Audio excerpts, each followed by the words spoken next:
नमस्कार साथियों। प्राथमिक शिक्षक भर्ती वर्ग 3 के सभी साथियों का, भविष्य के शिक्षकों का रामसर यूट्यूब चैनल में एक बार पुनः बहुत बहुत स्वागत है। साथियों, उम्मीद है कि आप सभी स्वस्थ होंगे और मध्य प्रदेश के युवाओं का बड़ी बेसब्री से इंतज़ार हो रहा है कि वर्ग 3 की पहली काउंसलिंग या मेरिट सूची कब आएगी। उससे पहले डीपीआई या ट्राइबल पोस्ट जो है विभाग कितनी पोस्ट निकालेगा, साथ ही साथ कितने पदों पर ये जो भर्ती कराई जाएगी।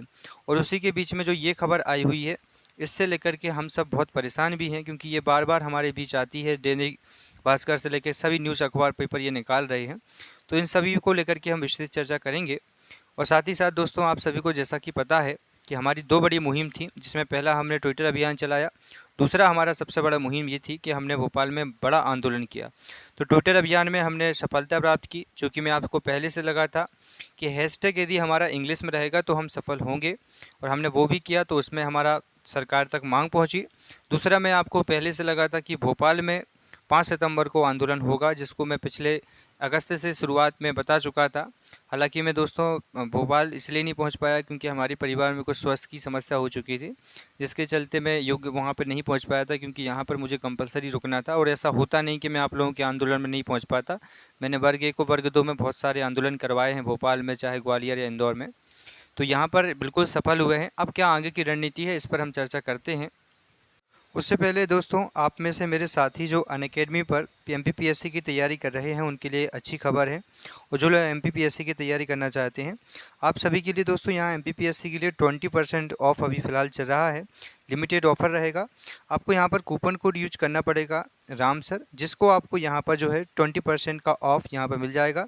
साथ ही साथ दोस्तों, आप देख सकते हैं यहाँ पर टॉप एजुकेटर है मध्य प्रदेश के सभी जो एमपीपीएससी की तैयारी कर रहे हैं। और नया प्लान जो हाइक है वो नेक्स्ट मंथ आपको यहाँ पर इंट्रोडक्शन कराया जाएगा। और फिलहाल में हमारा जो लाइट प्लान चल रहा है, जिसके अंतर्गत आप एमपीपीएससी के लिए जो प्रीलिम्स एग्ज़ाम हो रही है और मेंस एग्ज़ाम हो रही है, बहुत ही लिमिटेड कॉस्ट पर आप यहाँ पर टेस्ट सीरीज़ लगा सकते हैं और सब्सक्रिप्शन ले सकते हैं। बेहतरीन टेस्ट सीरीज़ है। यहाँ पर आपको ओल्ड पेपर टॉपिक्स वाइज मिलेंगे, पीवाईसीक्यू टेस्ट सीरीज़ रहेगी, चैप्टर वाइज टेस्ट सीरीज़ रहेगी, और यहाँ पर जो है एक्सपर्ट के द्वारा टेस्ट सीरीज़ तैयार की गई है। साथ ही साथ हमारे अपकमिंग बैच भी आपको यहाँ पर मिलने वाले हैं। तो आप लोग जिन भी साथियों ने अनअकैडमी के एप्लीकेशन को डाउनलोड नहीं किया है, डिस्क्रिप्शन में मैंने लिंक दी है, अनअकैडमी डाउनलोड करिए, Ram sir coupon code use करके अनलॉक करिए, और Unacademy sir MPPSC and light के माध्यम से टेस्ट सीरीज़ की संपूर्ण तैयारी यहाँ से स्टार्ट कीजिए। अब आप लोग यहाँ देख सकते हैं कि खबर जो आई है वो आई है कहाँ से, भोपाल से।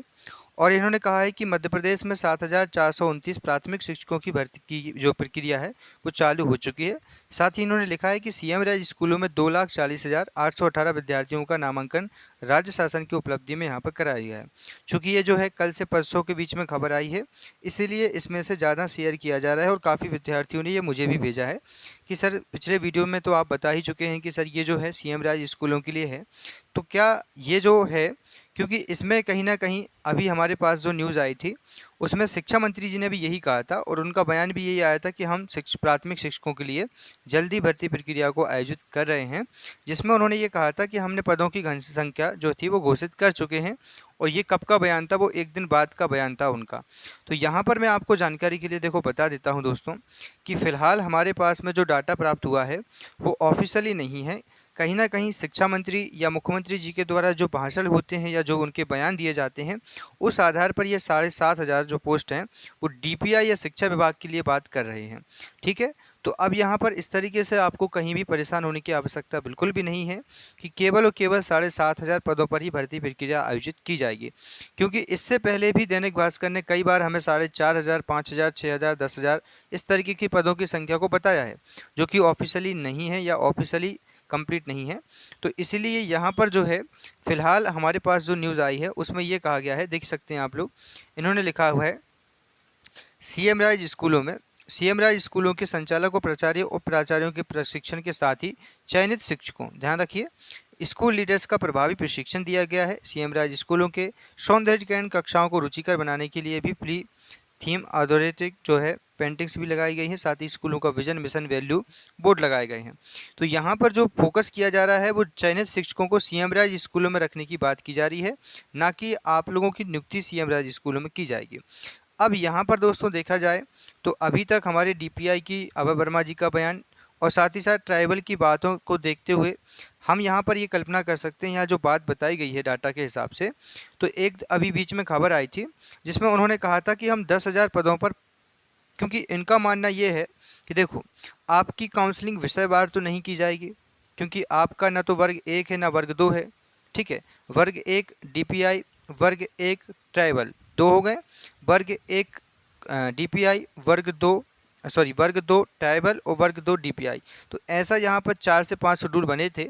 आपके साथ ऐसा नहीं हो सकता। आपके यहाँ क्या होगा, एक सिंगल काउंसलिंग कराई जाएगी जिसमें ये देखा जाएगा कि जिनके अच्छे नंबर आए हैं, चूँकि समझ लीजिए पहले क्या होगा, जहाँ तक संभावनाएं हैं कि सभी विषयों पर, क्योंकि उन्होंने कहा है कि हम 70% पोस्टों पर फर्स्ट काउंसलिंग कराएंगे, कभी भी 100% पदों पर काउंसलिंग कराई नहीं जाती है, सेकंड राउंड के लिए भी पोस्टें रखी जाती हैं।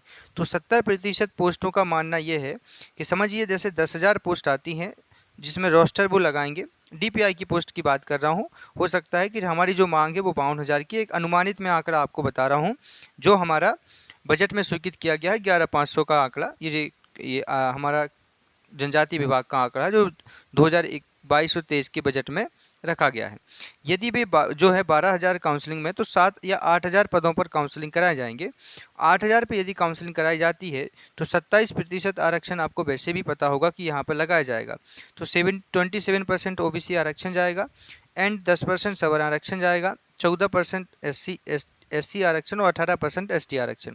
तो सीटों का बंटवारा होते हुए 8,000 में सिर्फ उन लोगों को लिया जाएगा जिनके अच्छे नंबर यहाँ पर अभी आए हुए हैं। मतलब 100% काउंसलिंग नहीं कराई जाएगी। हो सकता है कि सेकंड राउंड भी कराया जाएगा और जिनके थोड़ी सी रैंक ज़्यादा हैं, जिनकी 3,000 से ज़्यादा रैंक है, 4,000 से ज़्यादा रैंक है, इनको सेकंड काउंसलिंग में मौका मिलेगा।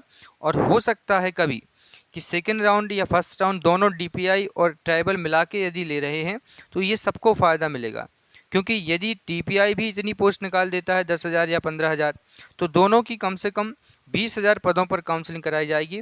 फिर 5,000 तक की कैटेगरी रैंक वाले बच्चे भी सिलेक्ट कर लिए जाएंगे। यहाँ इनको किसी भी तरीके से परेशानी नहीं आने वाली। यदि 5,000 के आसपास रैंक है और यदि 10,000 पर काउंसलिंग कराई जाती है तो सेकंड राउंड जो होगा, जिसमें पहली काउंसलिंग में कुछ बच्चे भी बाहर होंगे। और मैं एक चीज़ और आपसे कहना चाहूँगा, प्लीज़ अभी आपसे निवेदन है कि आप बीएड और डीएड वालों की कंट्रोवर्सी बिल्कुल मत करिए, बीएड प्लस डीएड रखिए। मैं आपसे मानता हूं कि आप लोग ऐसा सोच रहे हैं कि ऐसा क्यों है, फिर तो हम भी डीएड करते या बीएड करते। अभी समय इसलिए है क्योंकि हम सब एक हैं और एक रहेंगे। हमारा उद्देश्य है कि यदि 12-15 हज़ार पे पोस्टों पर भर्ती होती है तो हमें ना तो डीएड का फ़ायदा मिलेगा ना बीएड का।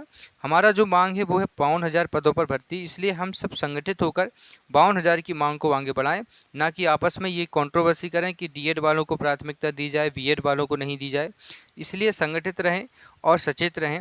आगामी समय में डीपीआई बहुत जल्दी आपको काउंसलिंग के निर्देश देगा, लेकिन उससे पहले हमारे एक न एक यहाँ पर मुख्य मिशन सफल कब होगा, जब मुख्यमंत्री या फिर शिक्षा मंत्री ये कह देंगे कि हम 51,000 पदों पर भर्ती कर रहे हैं।